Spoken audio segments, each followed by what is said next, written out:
8 مصارف کا ذکر کیا گیا ہے، اس پر بھی ہمیں رہنمائی عطا کر دیں۔ اور اس میں میرا ایک یہ بھی کویسچن ہے کہ اس میں عاملین کے لیے بھی عاملین بھی ایک اس میں مصرف ہے، لیکن آج کل ہم دیکھتے ہیں کہ جس کو ہم اپنی دفتری زبان میں ڈیولپمنٹ چارجز کہتے ہیں کہ ڈیولپمنٹ چارجز بڑھ جاتے ہیں اور اصل جو کام ہے وہ پیچھے رہ جاتا ہے۔ ٹھیک، یعنی آرگنائزیشنل سیٹ اپ اتنا بڑا ہو جاتا ہے کہ گاڑی، تنخواہیں، دفتر،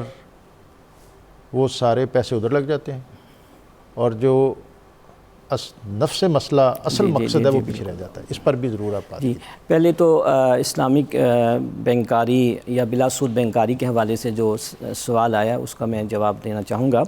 کہ پاکستان میں اس وقت 2 بینکاری نظام رائج ہے۔ ایک تو کنونشنل سسٹم جسے کہا جاتا ہے روایتی بینکاری جو سود پر مبنی ہے، اس کے مقابلے میں بلا سود بینکاری یا اسلامی بینکاری کو بھی انٹروڈیوس کرایا گیا، اور اب تو ماشاءاللہ تقریباً 25-26 سال ہو چکے ہیں۔ اور ابھی 2022 میں فیڈرل شریعت کورٹ نے ایک ڈیسیژن دیا ہے کہ 2027 دسمبر تک پاکستان کی ٹوٹل اکانومی کو، ٹوٹل ارسپیکٹیو کہ وہ بینکنگ سیکٹر سے تعلق رکھتے ہیں یا نان بینکنگ سیکٹر سے، اس کو اسلامائز کیا جائے اور ربا فری کیا جائے۔ کوئی ایک بہت ہی اہم جو ہے فیصلہ ہے، اور اگر اس پر عمل ہو گیا تو انشاءاللہ تعالی آئندہ آنے والے وقتوں میں پاکستان جو ہے سود سے پاک جو ہے نظام کا حامل بن جائے گا۔ اس وقت جو پاکستان کے اندر مختلف بینکس اسلامی بینکاری یا بلا سود بینکاری کی جو سروسز دے رہے ہیں وہ تمام کے تمام ایک ہی اصولوں پر کام کر رہے ہیں، کیونکہ اسٹیٹ بینک آف پاکستان کا جو اسلامک بینکنگ ڈپارٹمنٹ ہے اور مختلف جو ڈپارٹمنٹس ہیں وہ ایک ہی طرح کے اصول و ضوابط وضع کرتے ہیں، اور ان اصول ضوابط کے مطابق جو مداربت کی بنیاد پر سیونگ اکاؤنٹس کھولے جاتے ہیں، پہلی بات تو یہ ہے کہ ان پر فکس جو ہے وہ پروفٹ نہیں ملتا، فکس پروفٹ نہیں ملتا، اس کے اندر فلیکچویشن ہوتی ہے، کمی بیشی ہوتی ہے، اور میں اس بات کا قائل ہوں کہ وہ جو سیٹ اپ بڑا ہیوی ہو جاتا ہے اور اس میں پھر بڑی اعلیٰ تنخواہوں پر رکھ لیے جاتے ہیں لوگ، اور اب جو سربراہ ہوتے ہیں وہ بھی اپنے لیے بہت بڑا پیکج رکھ لیتے ہیں۔ تو اس بارے میں بھی میں چاہوں گا کہ کچھ آپ رہنمائی۔ اس میں یہ بات بڑی قابل غور ہے کہ جو خاص مراعات رکھ لی جاتی ہیں، حضور پاک صلی اللہ علیہ وسلم نے ایک پریکٹیکل کر کے بتایا۔ ایک بندہ آیا، آپ صلی اللہ علیہ وسلم نے اس کی ڈیوٹی لگائی تھی زکوٰۃ کے لیے، اس نے کہا حضور یہ زکوٰۃ ہے اور یہ اس نے مجھے دیا۔ آقا کریم صلی اللہ علیہ وسلم نے فرمایا یہ زکوٰۃ میں رکھو، 3 دفعہ اس کو کہا، وہ شاید ایکسپلین نہیں کر پایا یا وہ سمجھتا تھا کہ میں نہیں سمجھا پا رہا۔ آپ نے فرمایا اگر تم اپنی امی کے گھٹنے کے پاس بیٹھے ہو تو تحفہ گھرانا تھا۔ اللہ، یہ اس منصب کو ملا ہے۔ حضرت عمر بن خطاب نے تو ایک بندے سے، عامل سے منصب لے لیا اور فرمایا اپنے باپ دادا کا کام کرو، جا کے اونٹ چراؤ۔ پھر آپ ان کے پاس گئے اور پھر پوچھا کہ بتاؤ یہاں تمہیں کوئی تحفہ آتا ہے؟ یہ تحفے سارے منصب کو ملتے ہیں۔ مراعات اتنی دینی چاہیے جتنی گنجائش ہے اور جتنی اس کی ضروریات۔ کنکلوڈ کر دیں اسی موضوع پر آج ہم زکوٰۃ، چونکہ اس کا کوئی الگ سے ہم قرآن پاک کے موضوعات کی جو ہماری ترتیب ہے وہ ہم صورتوں کے اعتبار سے چلتے ہیں، اور مضامین اتنے ہوتے ہیں کہ ہم کہیں بھی کسی کا شاید پوری طرح حق ادا نہیں کر پاتے، لیکن آج آپ کی موجودگی سے میں فائدہ اٹھاتے ہوئے اس کو کنکلوڈ کر دیں مصارف زکوٰۃ کو، اور اس پر آپ کوئی فائنل کمنٹ کر دیں کیونکہ پروگرام کے یہ آخری لمحے ہیں۔ دیکھیں، جو میں نے عرض کیا کہ پہلے تو فقراء ہیں، مساکین ہیں، اسی طرح جو زکوٰۃ کلیکٹرز ہیں ان کو بھی زکوٰۃ کی رقم سے دی جا سکتی ہے، اور پھر والمؤلفۃ قلوبہم، ایک خاص حد تک جی ایک خاص مقدار، وہ اس کی پوری جو ہے یعنی اگر 8 ہیں مصارف زکوٰۃ تو جو زکوٰۃ کلیکٹر ہیں 8 کوئی 12.5 روپے بنتے ہیں نا جی، اگر بالکل ایسا ہی ہے، بالکل ایسا نہ ہو کہ باقیوں کے لیے تو 12.5 بچیں اور یہ جو ہے پورا لے جائے 88.5 ادھر چلا جائے۔ اس میں آپ نے مراد کی بات کی ہے، یہاں پر مال زکوٰۃ جن کے پاس آ کر جمع ہوتا ہے ان کے پاس مال زکوٰۃ کا جو حکم ہے وہ مال یتیم کی طرح ہے، یعنی جس طرح مال یتیم کی حفاظت لازم ہوتی ہے اسی طرح مال زکوٰۃ کی بھی حفاظت لازم ہوتی ہے۔ اور دوسری طرف جس طرح ہم مال یتیم ہڑپ کر سکتے ہیں یہ بھی کر سکتے ہیں۔ نہیں، یہ تو ظاہر بات ہے کہ میں جب بات کروں گا کہ مال یتیم، تو مال یتیم کو ہڑپ کرنے والوں کے بارے میں کیا اللہ نے ان کے گھر میں تو سبزہ نہیں ہوتا، میں عرض کروں کہ اور ان کی زندگیوں میں ہریالی نہیں آتی۔ بالکل بالکل، اب دیکھیں اتنی بڑی وعید، ان الذین یاکلون اموال الیتام ظلما انما یاکلون فی بطونہم نارا، کہ جو مال یتیم کو کھاتے ہیں وہ اپنے پیٹ میں جہنم کیا۔ اختتامی لمحے جلدی جلدی ذرا یہ تو وہ المؤلفۃ قلوبہم وفی الرقاب، غلامی اگرچہ اس زمانے میں نہیں ہے لیکن مصارف زکوٰۃ میں غلاموں کو بھی شامل کیا گیا ہے کہ وہ زکوٰۃ کی رقم لے کے اپنی گردن چھڑا سکے۔ اسی طرح والغارمین، کہ وہ لوگ جن پر قرض ہے اور غربت و افلاس کی وجہ سے اپنے قرض کو ادا نہیں کر سکتے، ان کو بھی زکوٰۃ کی رقم دی جائے۔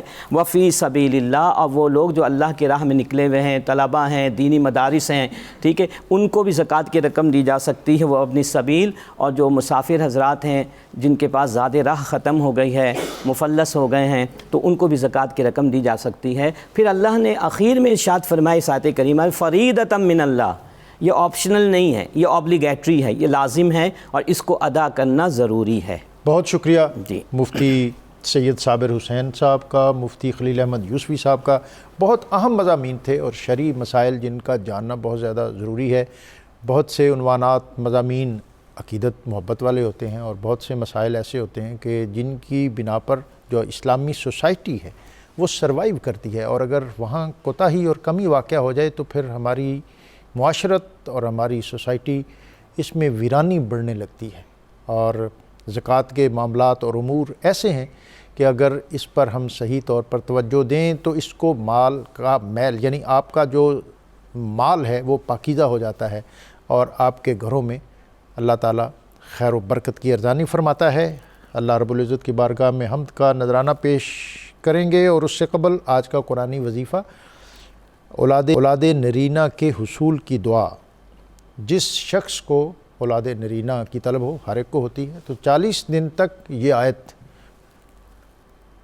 لا الہ الا ہوا رب العرش العظیم اس کا وظیفہ کرے، روزانہ یہ 1000 مرتبہ پڑھے تو اللہ تعالیٰ اس کی مراد پوری کرے گا۔ جناب طارق مسعود قادری۔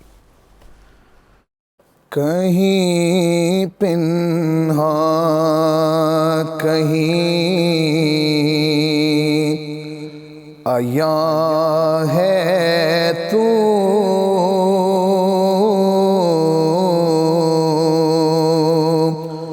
کون جانے کہاں کہاں ہے تو، کہیں پنہاں ایک تیری ذات لائق سجدہ اللہ،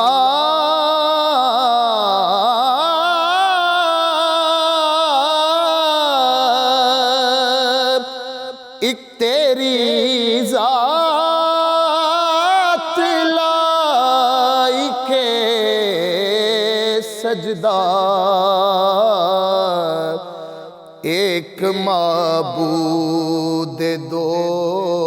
جہاں ہے تو، کون جانے کہاں کہاں ہے تو، 100 خطاؤں پہ بھی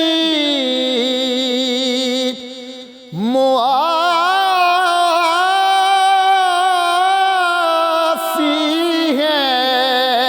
100 خطاؤں پہ بھی معافی ہے،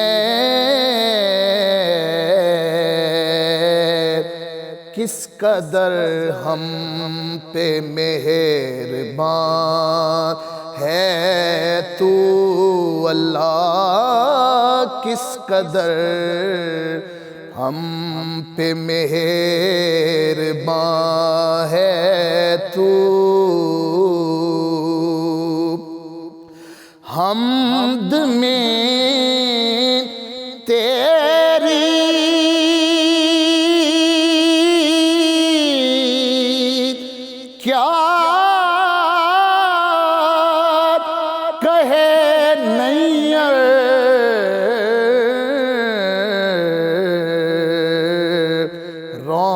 کے بز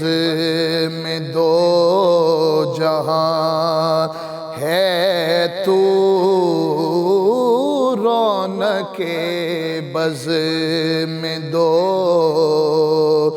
جہاں ہے تو، کون جانے کہاں کہاں ہے تو، کہیں